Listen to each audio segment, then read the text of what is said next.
क्योंकि चंद्र ग्रहण का समय है और मध्य रात्रि से चंद्र ग्रहण लगने जा रहा है और आज ही के दिन, क्योंकि जब ये चंद्र ग्रहण लगेगा तो शरद पूर्णिमा भी कई लोग मनाते हैं। इस दौरान खीर भी बनाते हैं, माँ लक्ष्मी की पूजा भी करते हैं। लेकिन जब चंद्र ग्रहण होता है शुरू, तो उस दौरान क्या पूजा पाठ की जाती है या नहीं की जाती है? सूतक क्या होता है, कब से ये सूतक लगता है, कौन कौन से ऐसे काम है जिससे हमें बिल्कुल परहेज करना चाहिए और किन किन राशियों पर इस चंद्र ग्रहण का असर पड़ेगा, इसके बारे में हम जानकारी खुद लेंगे। क्योंकि हमारे साथ इस वक्त न्यूज रूम में बतौर एक मेहमान के तौर पे हमारे साथ इस वक्त आचार्य अरविंद शुक्ला जी हमारे साथ जुड़ चुके हैं। अरविंद जी नमस्कार। नमस्कार। आचार्य अरविंद जी, मैं आपसे सबसे पहले तो यही समझना चाहूंगी, क्योंकि जब हम सूर्य ग्रहण या चंद्र ग्रहण की बात करते हैं तो इस बार का जो चंद्र ग्रहण पड़ने वाला है, ये भारत में मध्य रात्रि से पड़ेगा। इसका असर पूरे भारत में होगा या आंशिक होगा? जी देखिए, इस बार जो चंद्र ग्रहण पड़ रहा है, आज 28 अक्टूबर की मध्य रात्रि और 29 अक्टूबर की सुबह ये समाप्त होगा।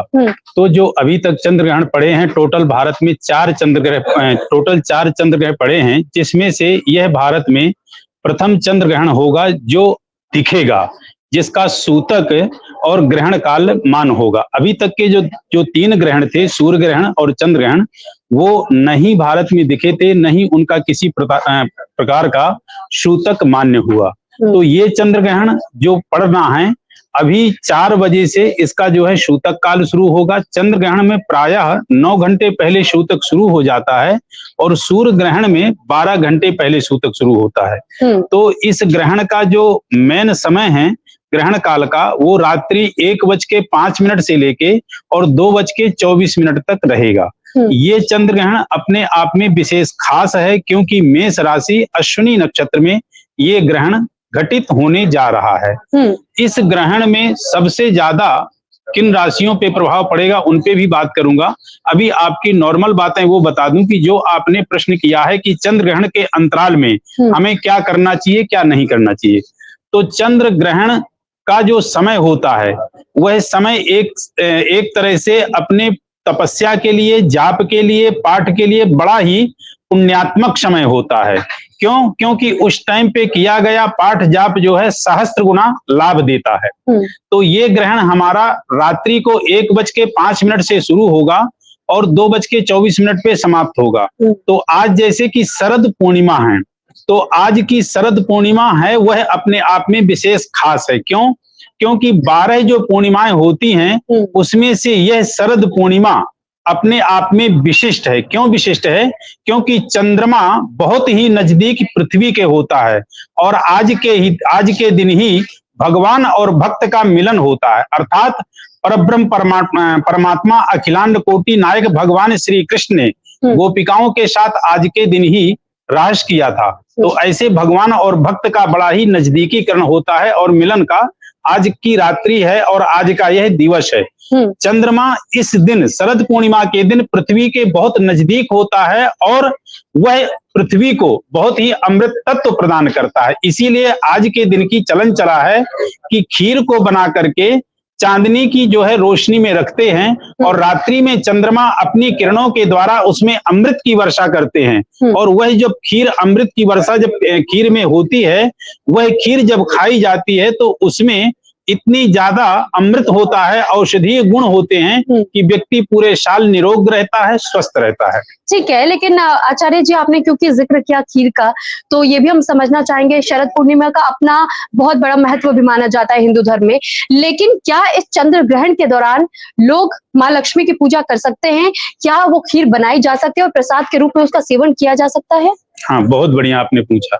जैसे कि ग्रहण काल शुरू होगा 1:05 से, तो ग्रहण काल का जो शुरुआत का प्रारंभ होगा वो 10:44 के बाद है, यानी 11 बजे के आसपास है। तो जो लोग खीर बना के रखना चाहते हैं वो खीर बना के रख सकते हैं, लेकिन उस खीर में तुलसी के पत्ते और कुशाग्र कुश डाल करके रख दें आंगन में या छत में किसी जो है खुली जगह में। लेकिन यह ध्यान रहे कि 10:44 से पहले उस खीर को उठा करके घर में अंदर रख लें।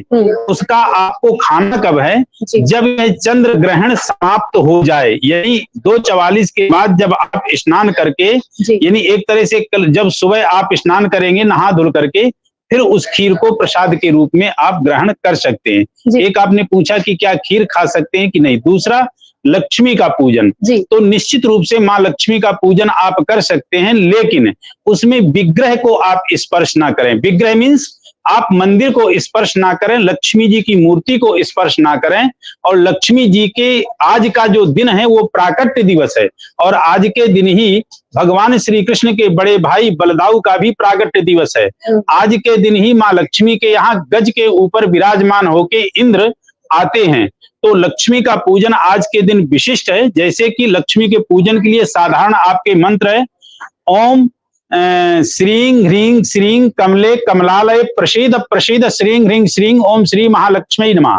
यदि यह मंत्र बड़ा लगता है तो छोटा मंत्र ओम श्री महालक्ष्मी नमः, या जैसे श्रीद श्रीश श्रीनिवास श्रीनिधि श्री विभावना श्रीधर श्रीकर श्रेय श्रीमान लोकत्रयश्रेय, इस प्रकार के आप जो है लक्ष्मी जी के मंत्र पढ़ सकते हैं। उसके अलावा यदि आप वाकई में किसी भी चीज से पीड़ित हैं, जैसे मान लीजिए किसी को ऊपर कर्जा बहुत ज्यादा चढ़ा हुआ है, किसी का व्यापार नहीं चल रहा है, कोई रोग व्याधि बाधा से ग्रसित है, तो बहुत सारे ऐसे मंत्र हैं जिनको मैं अभी बताता हूं, आप कर सकते हैं।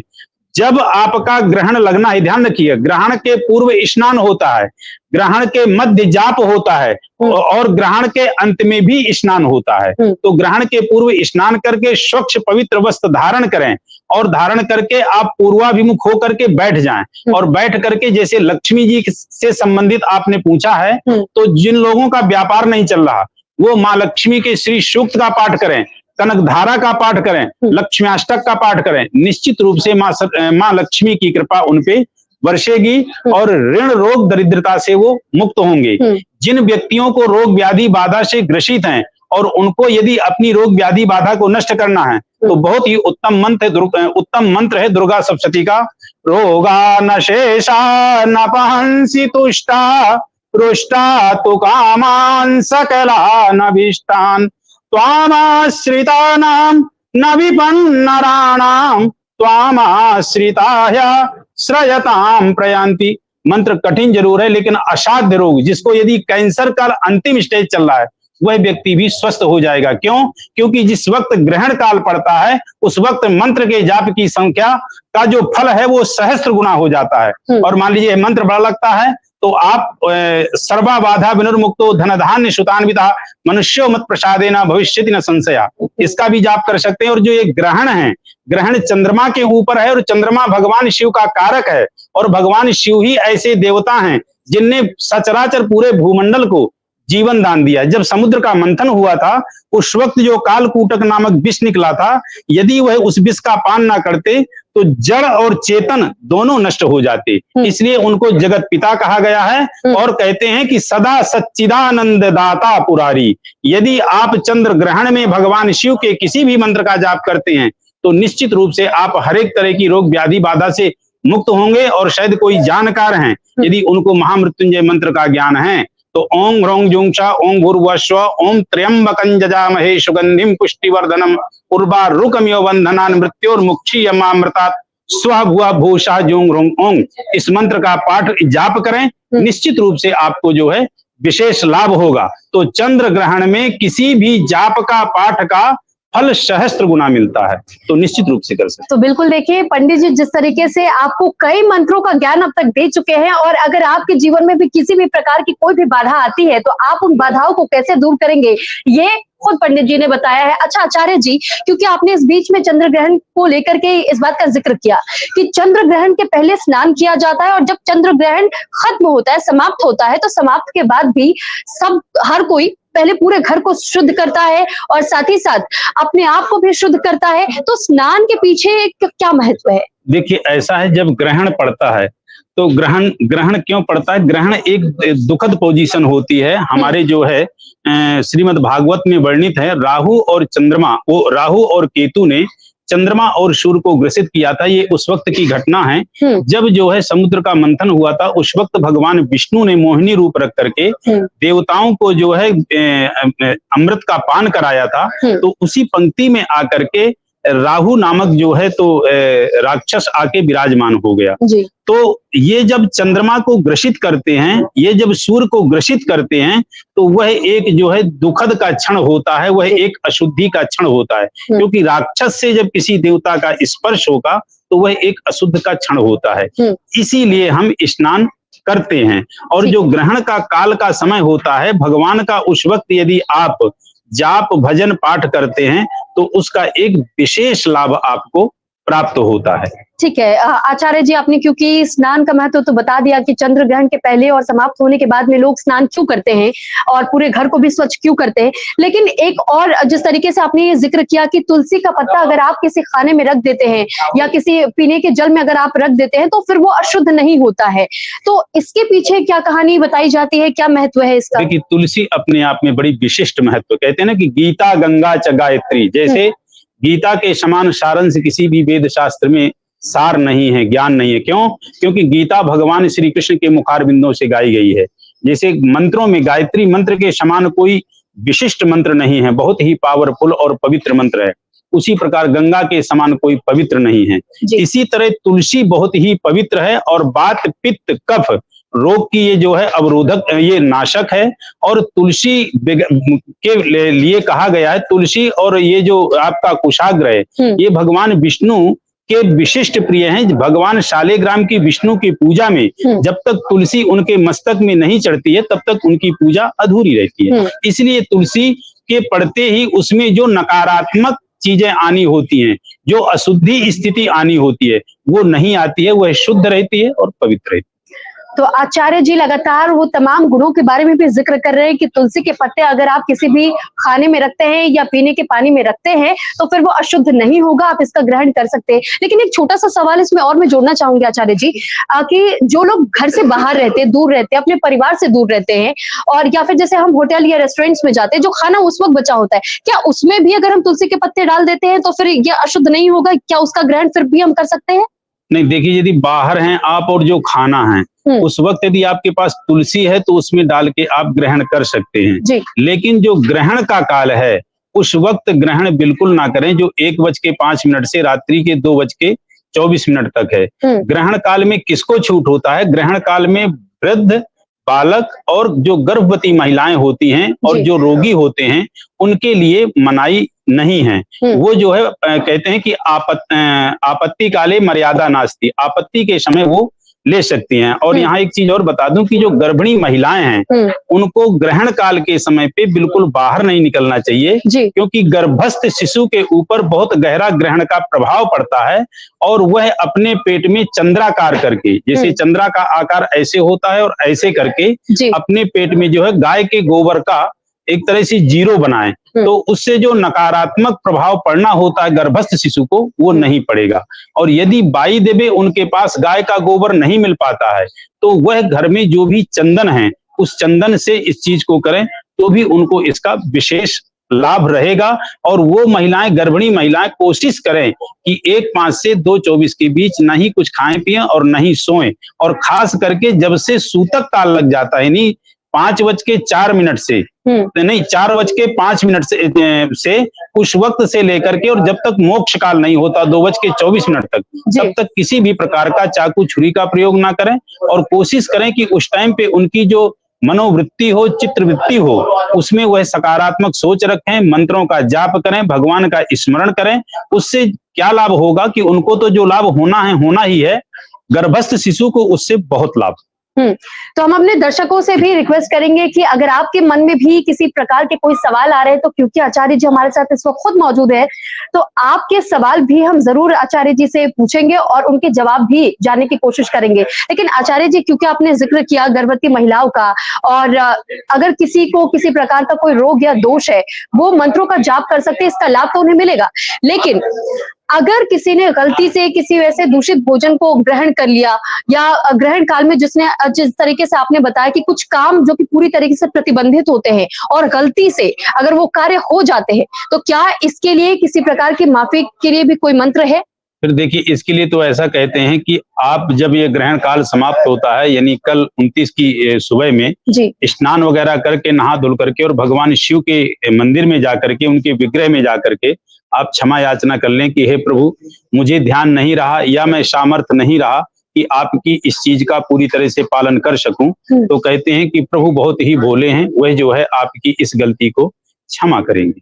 तो बिल्कुल देखिए, शिव के लिए हमेशा से ये कहा जाता है कि अगर आप महादेव को पूजते हैं और साथ ही महादेव में आप विश्वास रखते हैं, तो आप अगर एक बार जाकर के क्षमा याचना लगा लें तो फिर महादेव आपको जरूर क्षमा कर देते हैं। अच्छा आचार्य जी, क्योंकि अब हम चाहेंगे कि हम राशियों का भी जिक्र कर ले, क्योंकि हमारे दर्शक भी इंतजार कर रहे होंगे अपनी अपनी राशियों के बारे में जानने के लिए कि राशियों पर इसका क्या प्रभाव पड़ेगा। तो इस बार कौन सी वो राशियां हैं जिस पर सबसे ज्यादा प्रभाव इसका देखा जाएगा? देखिए, जो सबसे ज्यादा प्रभाव देखा जाएगा, ये जो ग्रहण पड़ रहा है, ये मेष राशि पे पड़ रहा है और अश्विनी नक्षत्र पे पड़ रहा है। और जिस वक्त ग्रहण पड़ेगा उस वक्त अश्विनी नक्षत्र के चौथे चरण में पड़ेगा। तो जिनकी देखिए मेष राशि है, जिस राशि में ग्रहण पड़ता है उस राशि में तो जो है निश्चित रूप से अपना दुष्प्रभाव डालता है। लेकिन मेष राशि में आज जो है जो स्थिति बनी है ग्रह गोचर की, वो ये बनी हुई कि गुरु के साथ चंद्रमा है और गुरु के साथ ही राहु है। तो एक तरह से गजकेसरी योग बना हुआ है। और गजकेसरी योग में कहते हैं कि किंग कुर्वन्तु ग्रहा सर्वे जस्य केंद्रे बृहस्पति मत मातांग यूता नाम सतम हंति च केसरी। यह एक ऐसा योग है जो 100 दोषों को नष्ट करता है। तो इतना ज्यादा खराब तो नहीं है मेष राशि वालों को, क्योंकि ठीक आज से 2 दिन बाद यानी 29 और 30 2 दिन के बाद जो है राहु अपनी जो है मीन राशि में चले जाएंगे जी। तो इसलिए उनको इतना ज्यादा प्रभाव राहु नहीं दिखा पाएगा। हाँ, लेकिन वर्तमान में जो घटना घट रही है ग्रहण की, इसका दुष्प्रभाव मेष राशि वालों पे है। वृष राशि जिनकी है, वृष राशि वालों के ग्रहण जो है द्वादश स्थान पे पड़ रहा है। और द्वादश स्थान पे जो ये ग्रहण है वो थोड़ा सा बचेंगे अपने जो है गाड़ी वाहन के खर्चे से। व्यर्थ की उनकी यात्राएं हो सकती हैं और उस यात्रा में उनका खर्च कुछ ज्यादा हो सकता है। थोड़ी अपना दुर्घटना का भी वो सावधानी बरतें। जिनकी मिथुन राशि है, मेष राशि से लेकर मिथुन राशि तक के जो व्यक्ति हैं उनमें सर्वोत्तम यदि फल किसी को मिलना है तो वो है मिथुन राशि। क्योंकि मिथुन राशि के जो ग्रहण हैं अर्निंग स्थान में हैं और उसी स्थान पे गजकेसरी योग भी बन रहा है। तो उनके लिए आय के स्रोत अच्छे बनेंगे। और उसके साथ साथ यदि कोई व्यापारी अपने व्यापार में परिवर्तन करना चाहें तो वो कर सकते हैं। और जिन व्यापारियों का धन रुका रहा होगा उनके धन की शीघ्र आगमन की स्थिति बनेगी। तो इसलिए जिनकी मिथुन राशि है उनके लिए अच्छा है। जिनकी कर्क राशि है उनके ग्रहण जो है 10वें हाउस में है और उनके लिए थोड़ा सा संवेदनशील रहेगा, क्योंकि कर्क राशि अपने आप में बड़ी संवेदनशील व्यक्तियों की राशि होती है। और कर्क राशि के स्वामी के ऊपर ही ग्रहण पड़ रहा है, कर्क चंद्रमा के ऊपर। तो इसलिए वो थोड़ा सा अपने कर्म के क्षेत्र में ध्यान रखेंगे, थोड़ी बौश से अपनी बना करके रखेंगे और अपने कार्य के क्षेत्र में पूरी समर्पणता दिखाएंगे, तभी उनको सफलता मिलेगी। अदरवाइज ये 15 दिन के अंतराल में वो दिक्कतों में आ सकते हैं। जिनकी सिंह राशि है उनके ग्रहण भाग्य स्थान पे है, तो वो थोड़ा सा अपने आवेश और क्रोध पे कंट्रोल रखेंगे। और उसके साथ साथ यदि कोई अभी उनको निर्णय करना है अपनी किसी भी फील्ड का, तो वो थोड़ा सा निर्णय रुक के करें, 15 दिन के बाद करें। जिनकी कन्या राशि है उनके ग्रहण ये 8म हाउस में है। 8म हाउस जो होता है वह मृत्यु का स्थान होता है, प्रबल मार्केज की जगह होती है। तो वो व्यक्ति अपने स्वास्थ्य के फील्ड में विशेष ध्यान दें।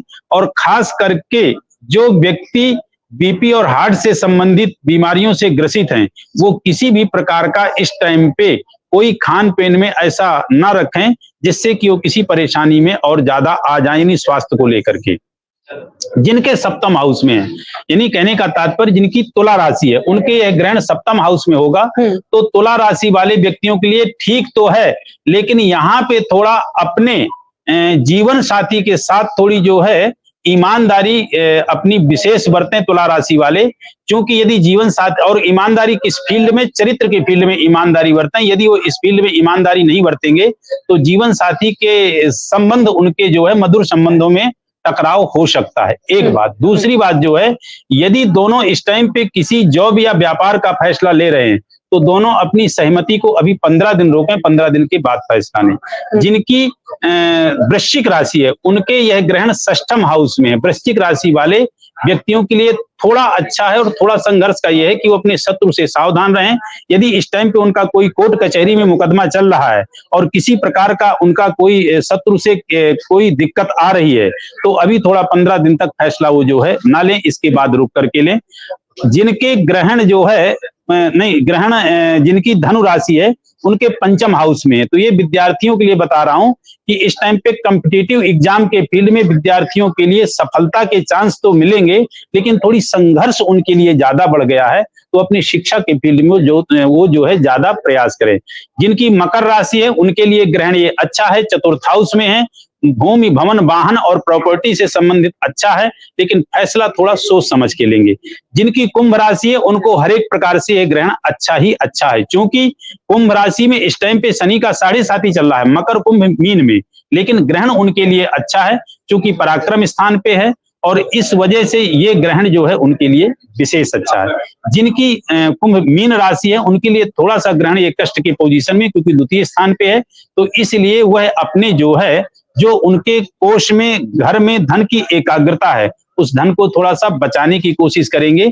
इस टाइम पे जो फेस्टिवल है उसमें ज्यादा अपना हाथ ना खोलें, थोड़ी हाथ को सकोड़ करके चलें। तो ये मैंने बताया मेष से लेके मीन राशि वाले व्यक्तियों के लिए कि उनका ऐसा फल रहेगा। जिनका मैंने अरिष्ट बताया है उनके लिए यह एक उपाय भी बता रहा हूं कि कहते हैं कि मंत्राधीनाम जगत सर्वा, यह सत्य है, नहीं ग्रहाधीनाम जगत सर्वा, यह सत्य है कि ग्रहों के अधीन पूरा यह जगत संसार है। यह कहते हैं कि दैवाधीनाम जगत सर्वा, देवताओं के अधीन पूरा जगत संसार है। मंत्राधीनाम तू देवता, मंत्र देवताओं के अधीन है। तो इसलिए जो मंत्र आपको बताए जा रहे हैं उस मंत्र का यदि आप जाप करते हैं, पाठ करते हैं, तो निश्चित रूप से आपको लाभ मिलेगा। ग्रहण के बाद क्या करना है, आप ग्रहण के बाद स्नान करें, स्नान करके आप पवित्र अपने वस्त्र को धारण करें और सुबह, ये मैं सुबह की बात कर रहा हूं 29 तारीख की, आप जो है घी, दूध, चावल, आटा, दही, जो भी आपके पास सुयोग्य सामग्री है उसको ले जाकर के भगवान शिव के मंदिर में अर्पित करें और पंडित जी को आप दें और उनसे आशीष दक्षिणा के साथ दें और उनसे आशीष प्राप्त करें। निश्चित रूप से आपके ऊपर जो आने वाली ग्रह की अरिष्टता है वह अरिष्टता कम होगी। जी, तो आचार्य जी ने 12 राशियों की बात कर ली, क्योंकि हिंदू धर्म के अनुसार ये कहा जाता है कि कुल 12 राशियां होती है। 12 राशियों में भी हर एक राशि में, यानी प्रत्येक राशि में 2 से 3 नक्षत्र भी होते हैं और ऐसे में इसका भी बहुत ज्यादा प्रभाव पड़ता है। तो आपको अब ग्रहों को भी ध्यान में रखना है और ग्रहण में क्या करना है, क्या नहीं करना है आपकी राशि के अनुसार, ये आचार्य जी ने बखूबी आपको बता दिया है। तो इस बात का बहुत ज्यादा ख्याल रखिएगा ताकि इस ग्रहण का कोई भी किसी भी प्रकार का दुष्प्रभाव ना आप पर ना आपके पूरे परिवार पर पड़ने पाए। अच्छा आचार्य जी, क्योंकि आपने राशियों का जिक्र कर लिया है, 12 राशियों के बारे में हमारे दर्शकों को बता भी दिया है, तो अब जरा हम ये समझना चाहेंगे कि जो विद्यार्थी है, जो पढ़ाई कर रहे हैं, तो उन विद्यार्थियों के लिए इस ग्रहण का कितना असर पड़ने वाला है और उन्हें क्या उपाय अपनाने चाहिए ताकि इसका दुष्प्रभाव ना पड़े उनसे। जैसे मैंने बताया कि विद्यार्थियों के लिए ये ग्रहण पंचम हाउस में, जिनकी धनु राशि है या नहीं भी धनु राशि है, वैसे पंचम हाउस में ग्रहण जो है धनु राशि पे पड़ रहा है, मेष लग्न के आधार पे। तो उन विद्यार्थियों को इस टाइम पे यदि उनसे हो सके तो जिस टाइम पे ग्रहण पड़ना है यदि उस टाइम पे करें तो बहुत अत्यधिक लाभ है। नहीं कर पाते हैं तो उससे पहले भी एक मंत्र है जो यदि वो करेंगे तो बहुत अत्यधिक लाभ होगा निश्चित रूप से। विद्यावंतम यशस्वंतम लक्ष्मीवंतम जन्म कुरु रूपम देहि जयम देहि यशो देहि दिशो जहि। इस मंत्र का विद्यार्थी जाप करें तो निश्चित रूप से विशेष लाभ होगा। मान लीजिए यह मंत्र भी उनको बड़ा लगता है तो ओम सोम सोमाय नमः, यदि यह भी उनसे नहीं बनता है तो ओम नमः शिवाय, निश्चित रूप से आपको जो है विशेष लाभ होगा। और जो विद्यार्थी कॉम्पिटिटिव एग्जाम के फील्ड में सफलता नहीं पा रहे हैं, बारंबार प्रयास कर रहे हैं, वो चाहे एग्जाम यूपीएससी का हो, वो एग्जाम चाहे किसी भी फील्ड का हो, निश्चित रूप से उनको सफलता मिलेगी। बस उनको करना क्या है, एक माला लेनी है रुद्राक्ष की, और नहीं भी माला हो तो भगवान शिव के सम्मुख, यानी जो भी आपका विग्रह मंदिर बना हुआ है वहां बैठ करके और यह ध्यान करना है कि हे बागंबणी, हे मां सरस्वती, मुझ पे आप कृपा करो, और मंत्र वही रखना है ओम नमः शिवाय। तो ओम नमः शिवाय ये बेजोड़ मंत्र आचार्य जी ने आपको बता दिया है कि अगर आपको कुछ भी याद नहीं रहता तो आप ओम नमः शिवाय का जाप कीजिए और आपके जितनी भी समस्याएं हैं उन समस्याओं का निवारण भी इसी मंत्र में छुपा हुआ है। लेकिन देखिए, जिस तरीके से हमने विद्यार्थियों को लेकर के बातचीत की, आचार्य जी कई ऐसे विद्यार्थी हैं जो कि अभी नए अपने करियर की शुरुआत कर रहे हैं या करियर की ओर एक पड़ाव आगे बढ़ाना चाह रहे हैं, एक कदम आगे बढ़ाना चाह रहे हैं, तो ऐसे में उनके लिए आप क्या कहना चाहेंगे? इस ग्रहण का प्रभाव उन पर क्या पड़ेगा?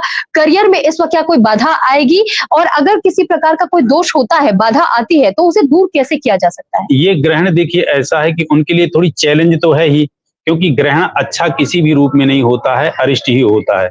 तो उनके लिए थोड़ा सा चैलेंज है। इस चैलेंज में उनकी थोड़ी तैयारी कॉम्पिटिटिव एग्जाम की थोड़ी ज्यादा हो जाएगी, उनको ज्यादा मेहनत करनी पड़ेगी। लेकिन ऐसा नहीं है, यदि वो थोड़ी अच्छे से मेहनत करेंगे, प्रयास करेंगे, तो निश्चित रूप से उनको सफलता मिलेगी। इस मेहनत प्रयास में उनके ऊपर कृपा भगवान शिव की परम रहेगी, क्योंकि कहते हैं कि कलौ चंडी विनायकौ, कलयुग में यदि चंडी माने भगवती, श्री महाकाली, महालक्ष्मी, महासरस्वती, कोई भी, विनायक मानी गजानन गणेश, यदि गणेश जी का सहारा ले लेंगे तो उनको निश्चित रूप से सफलता मिलेगी। और गणेश जी के सहारा में सबसे सर्वोत्तम मंत्र है ओम गं गणपतये नमः। इस मंत्र का वो जाप करें तो निश्चित रूप से जो उनको विघ्न बाधा उत्पन्न हो रही है, क्यों?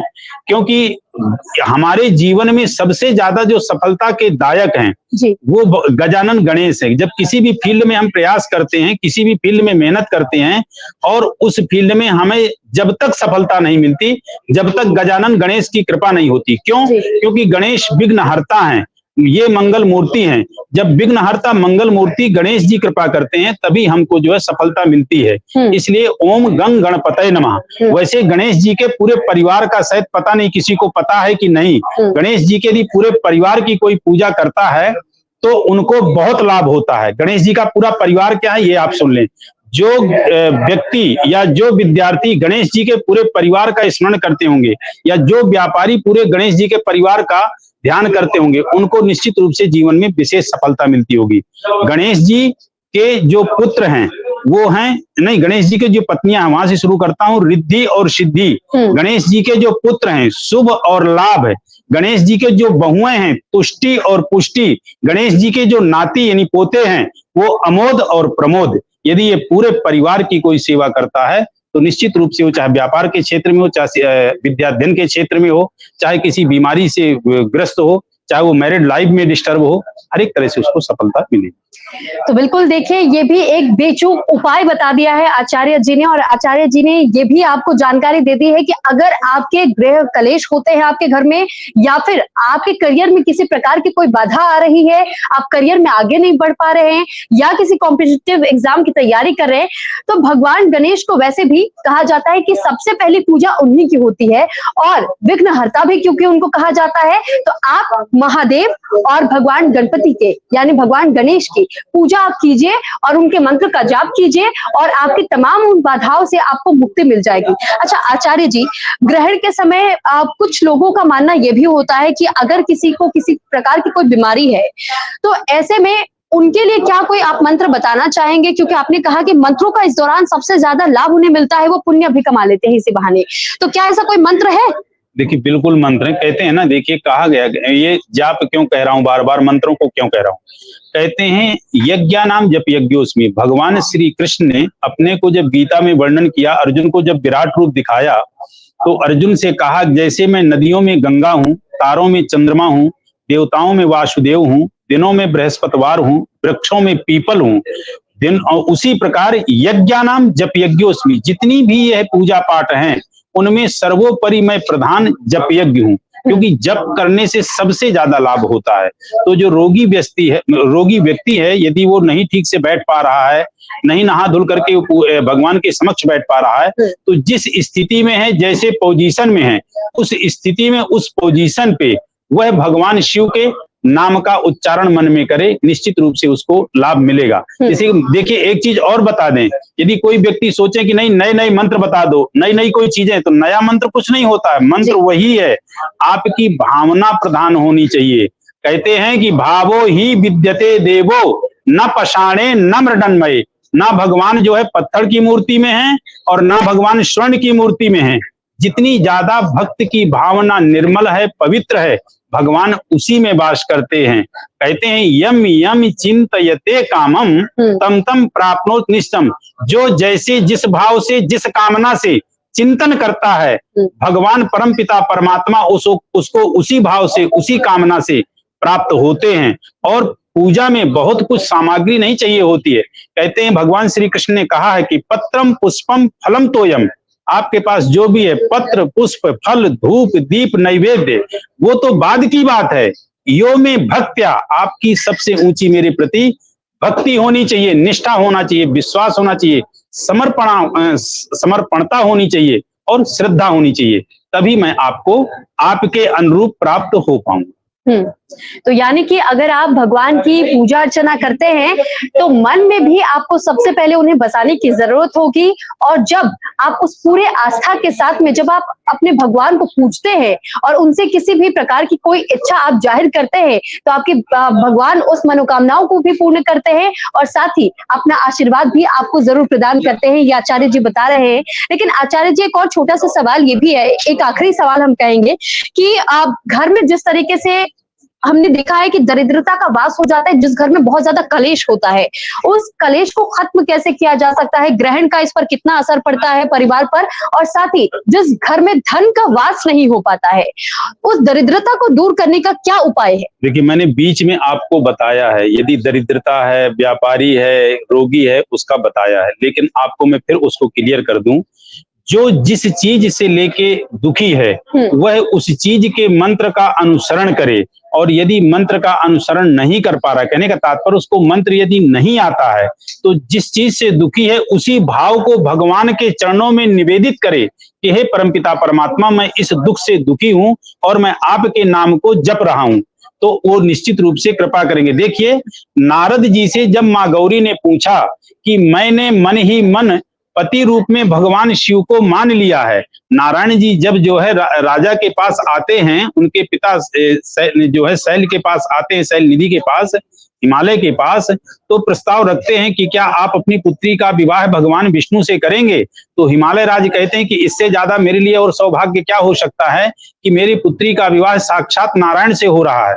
लेकिन माँ पार्वती विवाह चाहती थी भगवान शिव से। तो जब नारद जी ने विवाह का प्रसंग उनके पास रखा और विवाह सुनिश्चित हो गया, तो माँ पार्वती दुखी हुई और नारद जी से उन्होंने कहा कि मैंने तो मन ही मन में अपने पति, मन ही मन में भगवान शिव को अपना पति मान लिया है। तो आप यह रास्ता बताएं कि मैं कैसे अब क्या करूं जिससे कि मुझे पति रूप में भगवान शिव प्राप्त हो सके। तो नारद जी ने फिर कहा है कि जो तुम तप करहु कुमारी, का नहीं मेट सके त्रिपुरारी। कि हे कुमारी, हे गौरी, यदि आप जिनका तप कर रही हो भगवान शिव का, वो क्या नहीं मेट सकते हैं? अर्थात इस पृथ्वी का हर चीज मेट सकते हैं और हर चीज संभव है।